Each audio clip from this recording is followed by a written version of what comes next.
주일에 주 앞에 예배하는 여러분에게, 그리고 지난 1년 동안 어려운 시간 속에서도 열심히 믿음의 경주를 달려오신 여러분에게 하늘의 은혜와 평강이 함께 하시기를 주의 이름으로 축복합니다. 한 해가 벌써 저물어 가고 있습니다. 마치 20년 벽두에 떠오른 태양이 마지막 노을을 길게 늘어뜨리고 있는 것 같습니다.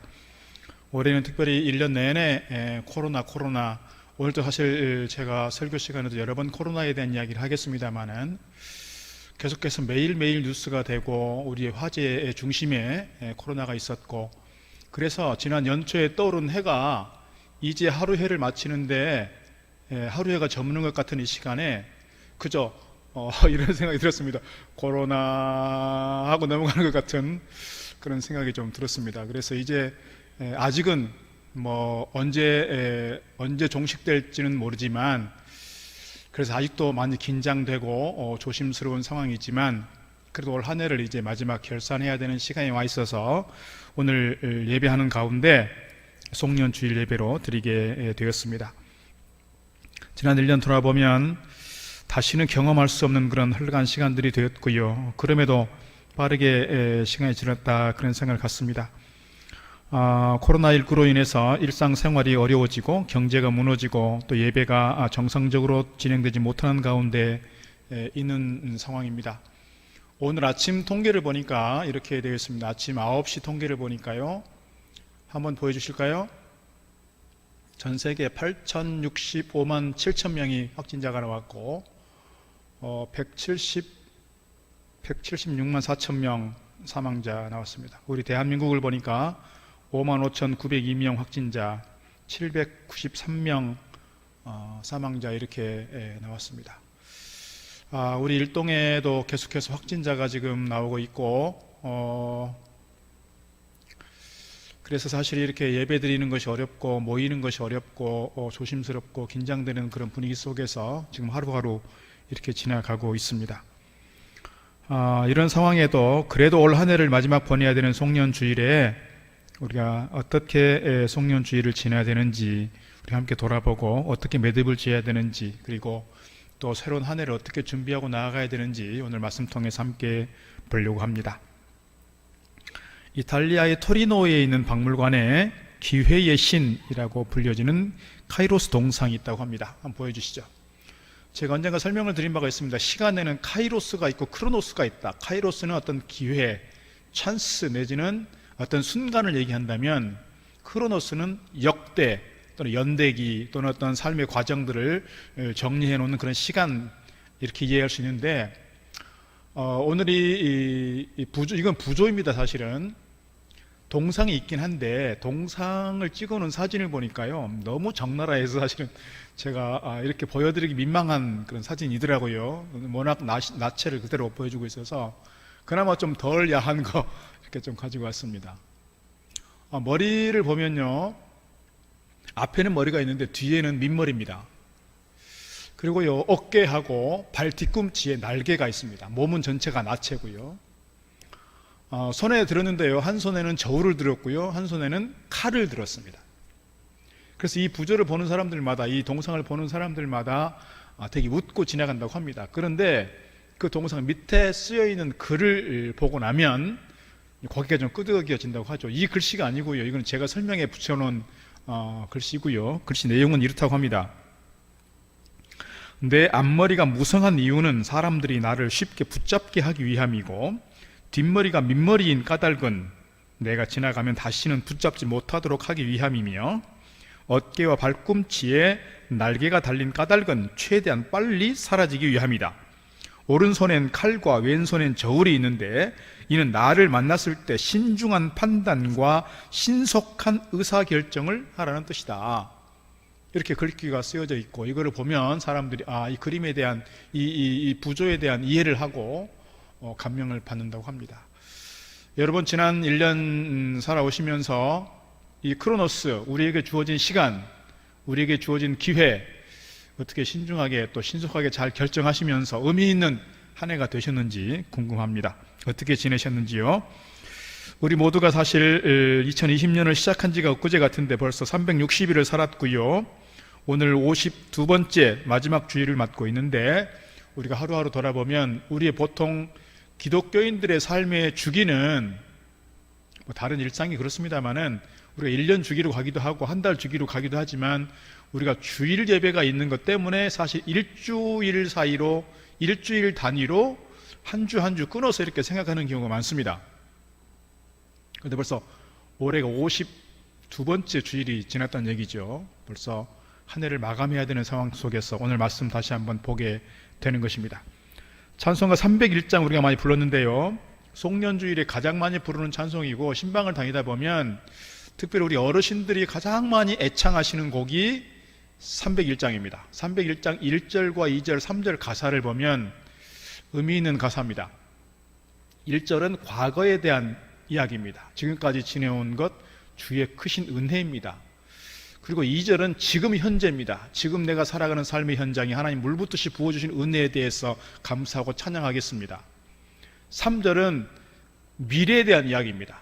내가 곧 이제 이 세상의 옷을 벗고 하나님께로 갈 때가 가까워졌는데 내가 하나님 나라 가는 그 시간까지 최선을 다해서 주님 은혜에 무엇으로 갚을까, 무엇으로 보답할까, 어떻게 섬김이 헌신할까에 대한 그런 결단에 대한 찬양이 301장이다, 이렇게 말씀드려볼 수가 있습니다. 오늘 본문의 말씀도 사실은 이 찬송과 많이 연결되어 있는 것 같습니다. 오늘 본문의 말씀에서도 지난 한 해를 돌아보면서 만이 아니라 지난 나의 과거를 돌아보고 오늘 현재를 어떻게 살아갈 것인지, 그리고 미래 앞으로 우리가 어떤 꿈을 가지고 어떤 비전을 가지고 살아갈 것인지를 오늘 본문에서 이야기해 주고 있다 하는 사실입니다. 오늘 본문을 통해서 하나님 주신 메시지 경청할 수 있기를 바랍니다. 첫 번째 드리고 싶은 말씀은요, 옛날을 기억하라 하는 겁니다. 오늘 7절 말씀, 옛날을 기억하라, 역대 연대를 생각하라, 네 아버지에게 물으라, 그가 네게 설명할 것이요 네 어른들에게 물으라, 그들이 네게 말하리로다. 오늘 본문은 이스라엘 백성들이 출애굽하고 나서 지금 광야 40년을 마치고 이제 곧 가나안 입성을 앞두고 있는 상황입니다. 신명기 전체적으로 보면 광야 생활을 마치고 나서 모세가 이스라엘 백성들이 이제 곧 가나안 땅에 들어가게 되면 지나온 삶의 역사 속에서, 지나온 이스라엘의 역사 속에서 하나님께서 어떻게 은혜를 베푸셨는지, 어떻게 우리를 바로 세워갔는지, 어떻게 우리 가운데 가나안 땅으로 인도하셨는지를 기억하고 가나안 땅에 들어가서 정말 하나님을 잘 섬기도록 하자고 하는 그런 권면의 말씀, 설교의 말씀이고 당부의 말씀입니다. 오늘 32장은 특별히 모세의 노래예요. 모세의 노래 중에 한 부분이라고 생각하시면 되겠고요. 오늘 지금 모세가 설교하고 있는 이 장면의 회중들은 누구냐? 출애굽 2세대입니다. 다시 말씀드리면 출애굽 때에 같이 출애굽했던 사람들 거의 이제는 광야에서 세상을 떠났고, 광야에서 태어났고 광야에서 자란 사람들이 대부분이라는 거예요. 이 사람들에게 무엇을 말씀하고 있느냐? 옛날을 기억하고 이전 일을 생각하라는 거예요. 그 옛날이 무엇이고 이전 일이 무엇일까요? 지금 회중들의 기억 속에는 출애굽의 장면 거의 없습니다. 출애굽 이전에 종살이 했던 시절 거의 기억이 없습니다. 왜입니까? 출애굽 이후에 태어난 사람들이기 때문에 그래요. 우리도 보면 6.25를 겪은 사람들하고 6.25를 겪지 않는 사람하고 생각이 달라요. 의식이 달라요. 그것처럼 오늘 지금 모세가 설교하고 있는 이 회중의 대상들이, 이 회중들이 출애굽 이후 세대이기 때문에 출애굽과 출애굽 이전의 역사에 대해서 모른단 말입니다. 그러니까 뭐라고 하십니까? 네 아버지들에게 물어보라, 그리고 너의 어른들에게 물어보라, 그러면 그들이 답할 것이다. 다시 말씀드려서 지금 회중들이 경험하고 있는 광야 생활 속에서의 과거의 경험만이 아니라 출애굽의 역사가 어떠했는지, 그리고 출애굽하기 이전에 그들이 노예 생활을 어떻게 끔찍하게 해왔는지를 그들이 기억하라는 것이고, 그런 과정 속에서 하나님께서 그들에게 어떻게 은혜를 베푸셨는지 그들에게 기억하라 하는 말씀입니다. 물론 지금 출애굽 2세대들은 광야에서 나고 자라면서 먹을 것을 하나님께서 공급해 주셨습니다. 입을 것과 신을 것 다 해결해 주셨습니다. 어떨 때는 고기도 주셨습니다. 물을 주셨습니다. 어떻게 보면 지난 40년 동안 하나님께서 많은 걸 공급해 주셨다고 하지만, 그러나 여전히 그들의 삶은 많이 힘들었을 것입니다. 피폐했을 것입니다. 안정된 삶을 살지 못했습니다. 그럼에도 불구하고 하나님께서 그들을 인도해 오신 것에 대해서 기억하라, 이렇게 얘기하고 있는 것이죠. 우리가 2020년 한 해를 돌아보면서 여러분 얼마나 하나님의 은혜를 기억하고 계십니까? 우리 중에 아무도 하나님의 은혜를 받은 적이 없다라고 말할 사람은 없을 것입니다. 돌아보면 그래도 순간순간 다 하나님의 은혜였고 하나님의 인도하심이 있었습니다. 먹는 것, 마시는 것, 입는 것, 하다못해 숨을 쉬는 것까지도 다 하나님의 도움이 없이는 우리가 하루도 살아갈 수 없다는 사실입니다. 우리의 심장이 있습니다. 심장이 멎으면 이제 사망 선고를 하는 겁니다. 심장이 하루에 10만 번 이상 뛴다고 합니다. 그런데 이 심장이 내 스스로 명령을 해서 심장아 뛰어라, 뛰어! 내 스스로 내 의지를 가지고 펌프질을 해서 뛰는 것이 아니고 자동적으로 뛰게 되어 있습니다. 하나님의 섭리 가운데 우리가 생명이 있는 한 그렇게 뛰게 되어 있다는 거예요.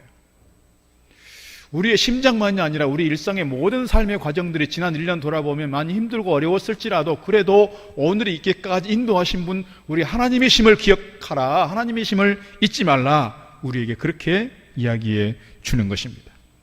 하나님께서 왜 우리들에게 기억하라고 말씀하십니까? 하나님께서 이스라엘 백성들에게, 하나님께서 오늘 우리에게 내가 너에게 이런 은혜를 베풀었어, 이것을 기억하라고 이렇게 자랑질하고 싶어서 하나님 기억하라고 하시는 것은 아닐 것입니다. 이유는 무엇일까요? 이스라엘 백성들이 계속해서 광야 생활 속에서 그렇게 하나님 살아계심을 눈이 뻔히 눈에 보는데도 불구하고 하나님께서 불기둥과 구름기둥으로 인도하시고 만나를 주시고 그들 가운데 계속해서 먹을 것을 공급하시고 대적들과 싸워 이기도록 하셨음에도 불구하고 뭐예요? 이스라엘 백성들은 계속해서 불평합니다. 계속해서 우상을 섬기려고 합니다. 실제로 가나안 땅에 들어가서 뭐예요? 하나님을 잊어버리고 가나안 농경신에 그냥 빠져들어갑니다. 그런 것들을 생각해 보면 오늘 하나님께서 이스라엘 백성들에게, 오늘 우리에게 계속해서 기억하라고 하는 말씀은 우리가 약하기 때문에 이제는 실패하지 마라, 이제는 넘어지지 마라, 우리에게 그것을 강조해 주는 것 같습니다. 여러분, 하나님의 은혜를 기억하고 하나님의 은혜를 계속해서 망각하지 않고 하나님을 향해서 예배하고 섬기는 귀한 삶이 우리 가운데 이어지기를 주의 이름으로 축복합니다. 지난 2020년 코로나를 지나오면서도 하나님께서 우리를 어떻게 인도하셨는지 기억하면서 2021년도에 뿐만 아니라 앞으로 우리의 삶에 있어서 실패하지 않는 삶이 우리 가운데 있기를 축복합니다. 두 번째로 오늘 말씀에서 주는 것은 하나님께서 눈동자같이 지키셨다는 겁니다. 오늘 10절에서 이렇게 말씀합니다. 여호와께서 그를 황무지에서 짐승이 부르짖는 광야에서 만나시고 호위하시며 보호하시며 자기의 눈동자같이 지키셨도다. 이스라엘 백성들이 계속해서 황무지 가운데 살았습니다. 광야에서 지나왔습니다. 사막 가운데서 40년을 지나왔습니다. 그럼에도 불구하고 하나님께서는 그들을 만나주시고 보호해 주시고 안위하여 주시고 눈동자같이 지키셨다 그랬습니다. 우리 눈동자가 우리 신체 기관에서 가장 예민한, 가장 많은 신경이 집중되어 있는 기관이라고 합니다. 그래서 가장 빨리 반응합니다. 여러분, 오늘 본문의 배경을 보자면 이스라엘 백성들이 지난 40년 동안 광야와 사막을 지나왔어요. 떠오르는 이미지는 뭡니까 여러분? 광야와 사막 가운데 지나올 때 계속해서 먼지 일었을 거예요. 먼지 구덩이 속에서 40년 살아왔을 거예요. 바람이 한번 휙 지나가면, 먼지가 확 지나갈 때 가장 우리 신체에서 먼저 반응하는 게 뭘까요? 눈이 감기는 거였을 겁니다. 하나님께서 이스라엘 백성들을 그렇게 지켜왔다는 거예요. 그렇게 지켜왔다. 우리 눈에는 30만 개의 회로가 있다고 합니다. 1억 개의 신경세포가 있다고 합니다. 그래서 눈으로 무언가가 들어오려고 하면 눈이 자동적으로 감기면서 스스로를 보호하는 거예요. 그렇게 하나님께서 이스라엘 백성들을 예민하게, 순간적으로, 자동적으로 저들을 보호해 오셨다는 거예요. 이유가 뭘까요? 특별히 우리 눈을 보면 우리 눈이 약하기도 합니다. 사실은 눈이 약하기도 하지만 눈이 그만큼 우리 신체 기관에서 중요한 부분이기도 하다는 거예요. 물론 다른 기관도 뭐 중요하겠습니다만은 우리가 일상생활 속에서 눈이 안 보인다고 하면 얼마나 힘들까요? 오늘 그런 의미에서 우리가 본문을 좀 이해해 볼 수 있다는 것입니다.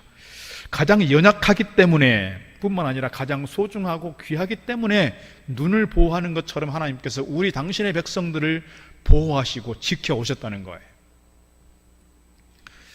우리 대한민국 사람으로서 미국에 가서 가장 크게 성공했다고 하는 사람 중에 한 사람이 사실은 강영호 박사님이십니다. 제가 언젠가 영상으로도 여러분에게 소개해드린 바가 있습니다. 이분은 초등학교에 다닐 때 축구를 하다가 공에 맞아서 시력을 상실했습니다. 처음부터 시력을 상실한 분들은, 시력이 없는 분들은 그래도 좀 이렇게 쉽게 적응을 한다고 하는데, 중도 실명하신 분들은 정말 생활하기 어렵다고 합니다. 그럼에도 불구하고 이분이 정말 악착같이 공부를 해서 연세대학교를 갔습니다. 연세대학교에서 사실은 시각장애인을 그때 당시에는 받아준 경험이 없다는 거예요. 그래서 계속해서 안 되는데 계속해서 뭔가 이렇게 좀 이렇게 노력을 해서 결국 연세대학교를 졸업을 했습니다. 그렇게 하고 미국에 가서 석사과정과 박사과정을 했습니다. 부시 대통령 때에 장애인들과 관련된 정책 보좌관을 했습니다. 그리고 유엔에서 장애인위원회 부위원장을 했습니다. 그래서 대한민국 사람으로서 세계적으로 장애를 가지고 있으면서 이렇게 좋은 위치에서 섬겼던 분 하면 보통 강영호 박사를 얘기합니다. 이분이 자기 자서전에 이렇게 얘기했습니다. 평생, 초등학교 때부터 평생 시각장애를 가지고 살아온 이분이 이렇게 간증하는 것입니다. 하나님께서 나를 눈동자처럼 보호해 주셨다. 하나님께서 자기를 눈동자처럼 보호해 주셨다라고 고백하고 있습니다. 하나님께서 오늘 우리를 이처럼 지켜오시고 함께 오신 줄 믿습니다. 지켜오신 줄 믿습니다. 이러한 하나님의 은혜에 대해서 잊지 않고 기억하는 저와 여러분 되기를 바라겠습니다. 세 번째로 드리고 싶은 말씀은 하나님께서 훈련하셨다 하는 겁니다. 오늘 본문에서 하나님께서는 이스라엘 백성들을 훈련시키실 때에 독수리의 비유를 쓰고 있습니다. 독수리 비유를 쓰고 있습니다. 독수리가 알을 낳고 새끼를 부화하기 전에 아주 절벽 높은 곳에 또는 높은 나무 위에 다른 짐승들이나 다른 새들이 이렇게 침범할 수 없도록 그렇게 아주 험악한 곳에다가 이렇게 집을 짓는 거예요.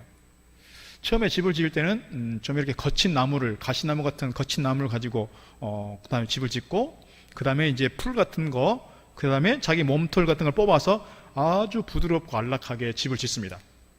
거기다 알을 낳고 거기서 부화를 시키고 새끼를 키웁니다. 가서 먹이를 구해다가 새끼를 먹이는 거죠. 그렇게 하다가 이 새끼가 좀 커져가면 어떻게 하냐? 오늘 본문에 보니까 나풀거렸다 그랬어요. 11절 말씀 이렇게 기록하고 있습니다. 마치 독수리가 그 보금자리를 어지럽게 하며 그 새끼 위에 나풀거리며 그 날개를 펴서 새끼를 받으며 그 날개 위에 그것을 엎는 것 같이 그랬어요. 하나님께서 이스라엘 백성들을 독수리가 새끼를 훈련시킨 것처럼 이스라엘 백성들을 훈련시켰다는 거예요. 처음에는 이 새끼들이 안락한 자리에서 엄마 독수리가 물어다 주는 이 밥을 먹고 잘 성장해 가는 겁니다. 그런데 언제까지 이러고 있는 게 아니에요. 시간이 지나가면 이 어미가 나풀거려서 어지럽게 해버려서 이 부드러운 털들을 다 날려버리는 거예요. 그럼 뭐만 남아요? 거친 가지들만 남고요, 가시만 남아요. 거기다가 얘네들 어떻게 해요? 날개를 확 불어버려가지고 어떻게 해요? 떨어뜨리는 거예요. 아니면 물어서 떨어뜨리기도 하고요, 떨어져서 바닥에 닿기 전에 어떻게 한다고요? 날개로 가서 얘를 받고 얘를 받고. 여러분, 독수리 어미가 일부러 고의로 그렇게 괴롭히고 싶어서 그렇게 새끼를 그렇게 할까요? 그렇게 하지 않는 것이죠. 이 새끼 독수리가 정말 독수리답게 성장해 가도록, 자기 스스로 자립할 수 있도록, 그리고 정말 새 중의 왕처럼, 새 중의 새처럼 그렇게 독수리처럼 성장해 갈 수 있도록 하기 위해서 어떻게 해요? 계속해서 훈련을 시키는 거예요. 자기 스스로 서게 하고 계속해서 날개짓 하게 하고, 그래서 본능적으로 이 새 중에 새로서 날개짓하고 먹이를 잡아먹고 자립할 수 있도록 훈련한다는 것이죠. 하나님께서 오늘 이스라엘 백성들을 그렇게 했다는 것입니다. 우리는 다 어떻게 기도합니까? 하나님, 우리의 삶을 평안하게 하시고 저도 뭐 여러분에서 기도할 때 가정마다 신방하면서 그렇게 기도합니다. 건강하도록 기도하고 평안하도록 기도하고 형통하도록 기도하고 기업이 번성하도록 기도합니다. 그러나 하나님의 뜻은 그렇지 않을 때도 있더라는 거예요. 이스라엘 백성들을 하나님께서 굳이 광야로 40년 동안 돌리지 않아도 됐어요. 그냥 빠른 길로 왕의 대로로 가면 일주일이면 가버리는 거예요. 그런데 하나님께서 그들을 왕의 대로로 보내지 아니하시고 이렇게 홍해를 건너고 광야를 돌고 돌아서 40년에 걸쳐서 광야생활을 하게 합니다. 이유는요, 하나님께서 그들을 훈련하셨다는 거예요. 그래서 정말 오합지졸 같았던 그 이스라엘 백성들, 그 히브리인들을 시내산으로 돌아서 하나님께서 율법을 주시고 계명을 주시고 여러 가지 말씀을 주셔서 그들로 하여금 이 신앙, 하나님을 섬기는 야훼 신앙의 틀을 잡아갔고요, 기준을 잡아갔고요, 율법을 잡아가면서 그들의 신앙적인 질서를 잡아갔다는 거예요. 그 과정이 없었다면 하나님을 잘 믿었을까요? 하나님께서 어떻게 우리를 도우셨는지 그들이 실제로 경험했을까요? 경험해보지 못했을 거예요. 쉽게 가나안으로 들어가서 가나안 땅에 너무너무 쉽게 동화되어 버리고 그곳에 넘어갔을 거라는 거지요. 오늘 하나님께서 우리의 삶 가운데도 그럴 때가 있습니다. 우리의 삶이 내가 맞닥뜨리고 싶지 않는 일들이 있습니다. 내가 만나고 싶지 않는 일들이 있습니다. 내가 경험하고 싶지 않는 일들이 있습니다. 그럴 때마다 우리가 하나님의 의도, 하나님의 뜻을 좀 우리가 생각하면 좋겠습니다. 하나님께서 나를 연단하시고 하나님께서 나를 훈련하셔서 나로 하여금 연약한 자가 아니라 더 단단하게 세워주셔서 나로 하여금 더 큰 그릇으로, 더 귀한 그릇으로, 더 큰 기둥으로 세우시려고 하나님께서 나를 이렇게 몰아가시는구나, 그런 신앙적 고백과 깨달음이 있으면 좋겠다 하는 것입니다. 그런 깨달음과 그러한 고백이 없다 보니까 어떻게 돼요? 쉽게 교회를 떠나기도 하고 쉽게 신앙을 떠나기도 합니다. 오늘 12절 말씀에서 이렇게 기록합니다. 여호와께서 홀로 그를 인도하셨고 그와 함께한 다른 신이 없었도다. 인도하셨다 그랬습니다. 한편에서 생각하면 이거는 좀 납득이 잘 안 되는 이야기입니다. 상식적으로 생각하면, 인간적으로 생각하면. 아니, 독수리가 새끼를 떨어뜨려 놓고서 어떻게 인도했다고 말할 수 있느냐 말이에요. 지금 돈이 당장 필요한데 돈이 떨어졌어요. 돈 쓸 때는 급하고요. 하나님께서 인도하셨다. 납득이 안 되는 거예요. 건강하다가 갑자기 암 진단 받았어요. 하나님께서 인도하셨다. 납득이 안 되는 거예요. 애가 갑자기 출근하다가 사고가 났어요. 장애를 갖게 됐어요. 하나님께서 인도하셨다. 납득이 안 되는 거예요. 오늘 하나님께서 모세를 통해 주신 말씀 가운데 이스라엘 백성들 그렇게 몰아갔음에도 불구하고 하나님께서 인도하셨다라고 하는 것은 하나님의 의도, 하나님의 훈련의 계획과 과정이었다는 것을 우리가 깨닫지 못하면 우리는 정말 이해할 수 없는 거예요. 받아들일 수 없어요. 지난 1년 동안 삶의 과정 속에서 코로나 때문에 많이 어려웠습니다. 특별히 우리 교회 주로 이제 직업 군인들도 많이 있지만 소상공인들이 많이 있습니다. 자영업 하시는 분들이 많습니다. 얼마나 어려운 시기를 보내고 있는지 몰라요. 이런 시간 동안 정말 내가 이 돈의 문제에 있어서 내가 이것이 자유롭지 못하면 계속해서 내 마음은 불편할 수밖에 없어요. 이 코로나의 과정을 통해서 내 신앙을 연단하고 있다. 지금의 이 상황 속에서 하나님께서 나를 시험하고 있다. 하나님께서 나를 훈련하고 있다라고 하는 그러한 고백이 없으면 우리는 끊임없이 불평할 수밖에 없어요.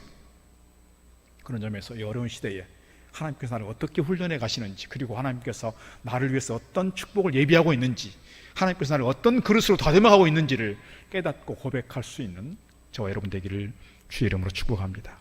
베드로는 이렇게 고백하고 있습니다. 연단의 과정을 가리켜서 베드로전서 1장 7절, 예수 그리스도에 나타나실 때에 칭찬과 영광과 존귀를 얻게 하려 함이라. 이 고난의 과정, 이 훈련의 과정을 잘 마치고 나면 하나님께서 오늘 우리에게 칭찬과 존귀와 영광 얻게 해주실 줄로 믿습니다. 이런 하나님의 훈련의 과정을 잘 감당해가는 저와 여러분 되기를 바랍니다. 마지막 하나 더 말씀을 드리는 것은 가나안으로 인도하신다는 사실입니다. 하나님께서 오늘 이스라엘 백성들을 광야 가운데 머물러 두지 아니하시고 그곳에 멈추도록 하지 아니하시고 그들을 요단강을 건너게 하시고 여리고성을 이기게 하시고 그들로 하여금 가나안 땅으로 인도하신다는 사실이에요. 오늘 우리에게도 2020년에 아픈 현실이 있지만, 힘든 현실이 있지만 이것에 멈춰 있는 것이 아니라 또 2021년이 기다리고 있다는 사실이에요. 2021년만이 아니라 우리가 주님 앞에 갈 때까지 끊임없이 가야 될 미래가 있다는 거예요. 더 궁극적으로는 우리의 영원한 가나안 복지, 저 천국이 기다리고 있다는 사실이에요. 이걸 놓쳐버리면 우리는 계속해서 오늘 현실만 바라보게 되고 현실 속에 매몰될 수밖에 없습니다. 오늘 그런 점에서 우리는 내일에 대한 비전을 가지고 달려갈 수 있으면 좋겠습니다. 13절 14절에서 이렇게 기록하고 있습니다. 여호와께서 그가 땅의 높은 곳을 타고 다니게 하시며, 땅의 높은 곳을 타고 다닌다는 것은 뭐냐면, 우리나라는 뭐 뒤에 있는 운악산이나 청계산 꼭대기 이런 데 집이 있을 수가 없잖아요. 우리는 산세가 되게 험해요. 그런데 유대 광야 지역이나 요단강 동편 쪽에 가보면 이렇게 둥글둥글하게 산이 생겼어요. 그러니까 집이 이렇게 아래쪽에만 있는 것이 아니고 저 산등성이에도 집이 많아요. 그리고 실제로 그 산등성이 위로 길들이 많아요. 그래서 오늘 말씀 보면 그가 땅의 높은 곳을 타고 다니게 하시며 그랬어요. 이것은 지금 광야에서 이루어질 일이 아니고 어디서? 가나안 땅에서 이루어질 일이에요. 다음에 무엇입니까? 밭의 소산을 먹게 하시며 반석에서 꿀을, 굳은 반석에서 기름을 빨게 하시며 소의 엉긴 젖과 양의 젖과 어린 양의 기름과 바산에서 난 순양과 염소와 지극히 아름다운 밀을 먹이시며 또 포도즙의 붉은 술을 마시게 하셨도다. 이것은 지금 광야에서 얻을 수 없는 것들이에요. 광야가 아니라 이제는 요단강을 건너고 그들이 이스라엘 그 가나안 땅에 들어가게 됐을 때 이스라엘 백성들이 얻게 되는 이러한 꿀과 같은, 젖과 같은 이러한 좋은 토지 속에서 나오는 생산물들을 얻게 된다는 거예요.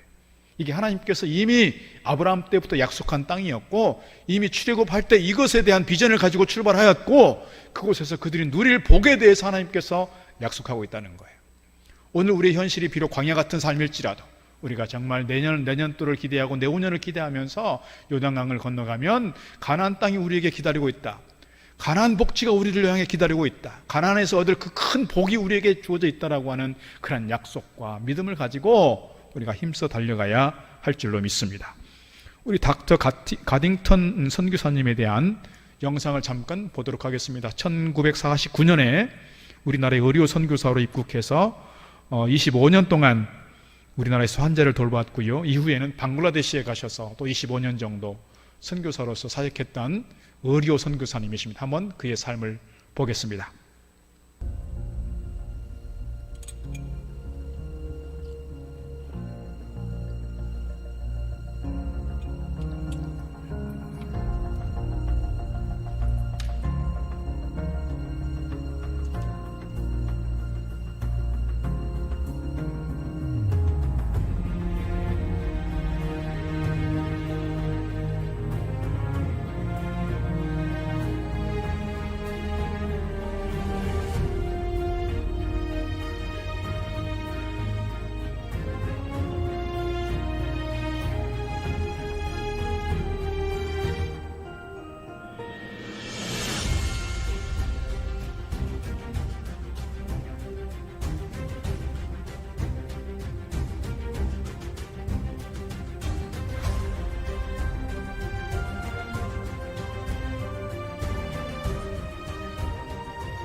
우리가 모두 이렇게 가딩턴 선교사님처럼 모든 것을 내려놓고 선교 현장으로 달려갈 수는 없는 일입니다.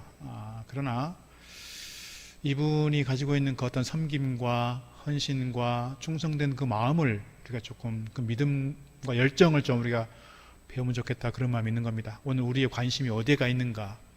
과연 주님께로 집중하여 가고 있는지, 아니면 육체의 소욕을 따라서 세상을 향해 가고 있는지 늘 그런 마음이 있습니다.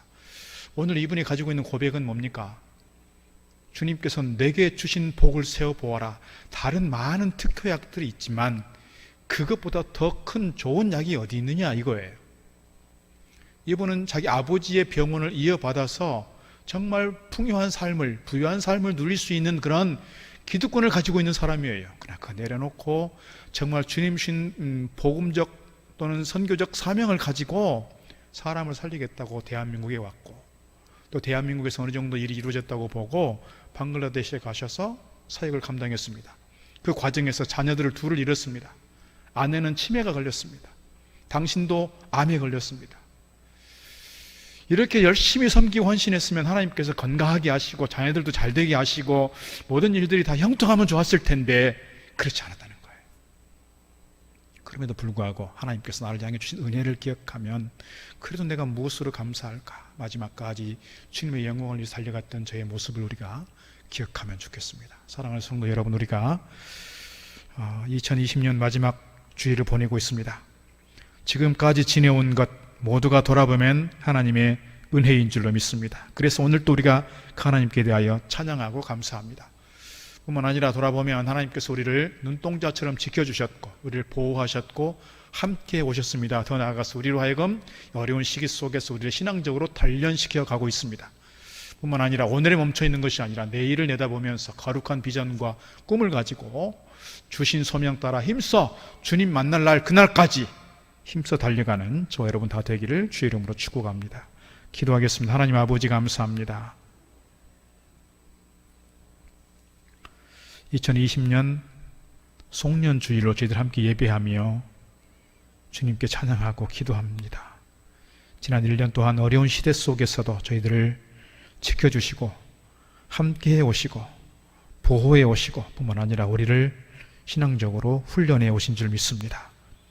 또한 앞으로의 삶에서도 세상이 어떻게 변한다 할지라도 하나님의 뜻 앞에 무릎 꿇어 겸손히 사명 감당해 가는 저희들 되게 하시고, 그래서 오늘 우리 앞에 지금 현실에 멈춰 있는 것이 아니라 내일에 대한 새로운 가나안의 세계를, 가나안 복지를 꿈꾸며 믿음으로 달려가는 저희들 되게 해 주시옵소서. 단순히 2021년만이 아니라 우리의 삶의 미래를 꿈꾸게 하시고 결국 주님 앞에 설 것을 기대하면서 가나안 천국을 바라볼 수 있는 저희들 되게 하여 주시옵소서. 지난 시간 달려오면서 지치고 고난 심령들이 있습니다.